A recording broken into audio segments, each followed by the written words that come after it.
The town of Oakhaven had been living under a shroud of fear for 3 long years, gripped by the elusive shadow of a criminal known only as the Ghost.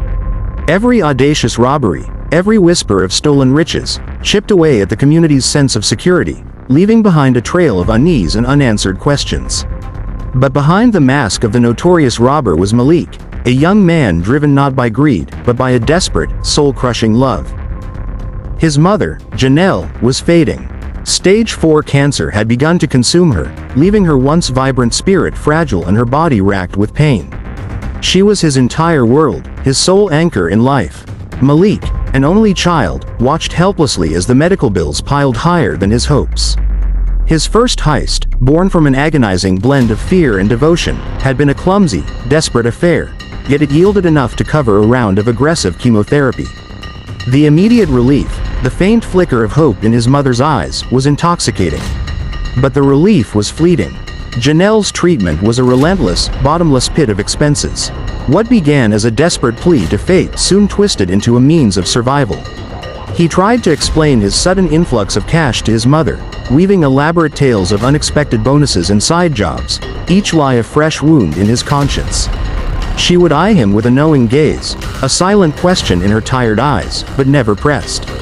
Perhaps she sensed the unspoken truth, or perhaps she simply chose to believe in the sliver of hope his actions provided. Malik found a twisted justification for his escalating crimes. He wasn't stealing from innocent people, he reasoned, but from the corrupt elite. He targeted the lavish homes of crooked politicians, the sprawling offices of government officials whose wealth reeked of ill-gotten gains. "They steal from us, I'm just taking it back," he'd whispered to himself in the quiet solitude of his apartment, the words a thin shield against the growing darkness within.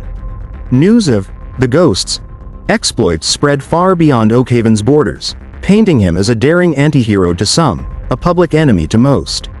His face, an artist's rendition based on fleeting glimpses, adorned wanted posters across the nation. His case became a top priority, landing on the desk of every police unit, a puzzle none could solve.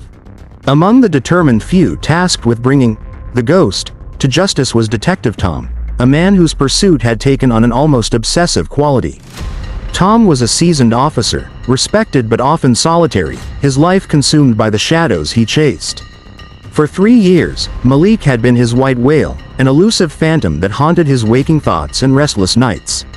One crisp autumn evening, the quiet calm of Oakhaven was shattered by the shrill wail of sirens.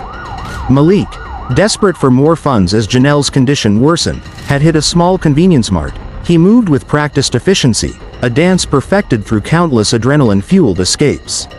The police arrived quickly, their patrol cars converging on the scene like hungry wolves. Among them, a figure emerged from the flashing lights, his silhouette instantly recognizable to Malik. It was Tom. But Malik, nimble and quick, melted into the labyrinthine alleys, disappearing into the night once more. He found temporary refuge in a derelict, abandoned garage on the outskirts of town, the air thick with dust and the metallic tang of forgotten machinery. The darkness offered a fleeting sense of security, a moment to catch his breath and stop the bleeding. Suddenly, the creak of rusty hinges broke the silence. A figure emerged from the gloom, cautious yet determined, a firearm held steadily. Malik didn't flinch. A strange calm settled over him, a sense of inevitability. "Oh, it's you," he stated, his voice surprisingly devoid of surprise. The air crackled with an unspoken history, a tension far deeper than mere pursuit. It was a moment of profound revelation, though only one of them understood its full weight. Malik did something that stopped Tom cold. He reached into his pocket and pulled out a faded, creased photograph. It was a woman, her smile gentle, her eyes filled with a familiar warmth. Tom's breath hitched, his grip on his weapon faltering. His mind reeled back decades, to college, to a time of reckless youth and a love that had burned bright and fast. Janelle, she was his past, a ghost he thought he'd long buried. Their romance had been passionate, fleeting, and ultimately doomed by the prejudices of Tom's parents. They despised her, her skin a shade darker than their rigid acceptance. Their pressure had driven them apart, slowly but relentlessly, until one painful night, after a shared moment of raw vulnerability, Janelle had simply vanished from his life. Tom, heartbroken and adrift, had eventually found solace in another relationship, marrying and building a life he thought he wanted. The memory of Janelle had become a muted ache, a story unheard, unknown. But that night, in the dusty, echoing garage, Malik brought her back to life. Unbeknownst to Tom, Janelle had been pregnant after that night, carrying the secret of their shared past. Alone and destitute, she had given birth to twins in a ramshackle hut by a winding river. It was a night of unimaginable pain and confusion, a blur of agony and desperate hope. In her delirium, someone, a cruel, opportunistic hand, had taken advantage of her vulnerability. One of her babies, a tiny, helpless infant, had been sold to a wealthy, childless couple, vanished into a life of privilege Janelle could never have provided. Janelle, brainwashed and broken, was led to believe she had given birth to only one child. She tried to accept it, to push away the nagging doubt that gnawed at her heart. But a mother's instinct, a primal knowing, never truly lies.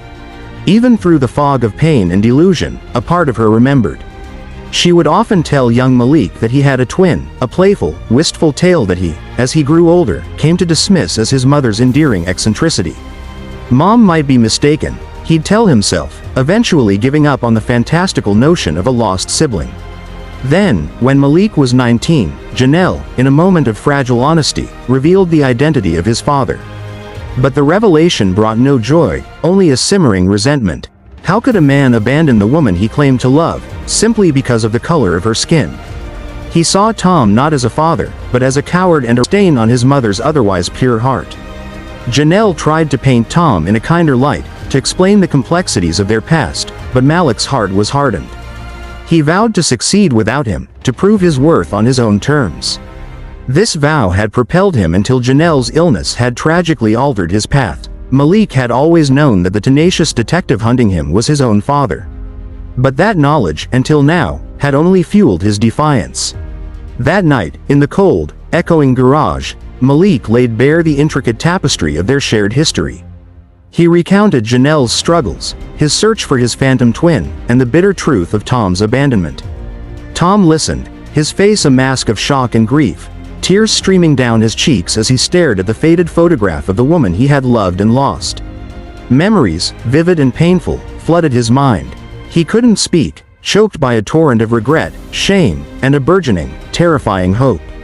In that moment of utter emotional paralysis, Malik, ever the opportunist, slipped away into the night, leaving Tom to grapple with the seismic shift in his world. For more interesting stories, please support us by tapping the like, subscribe, and comment button.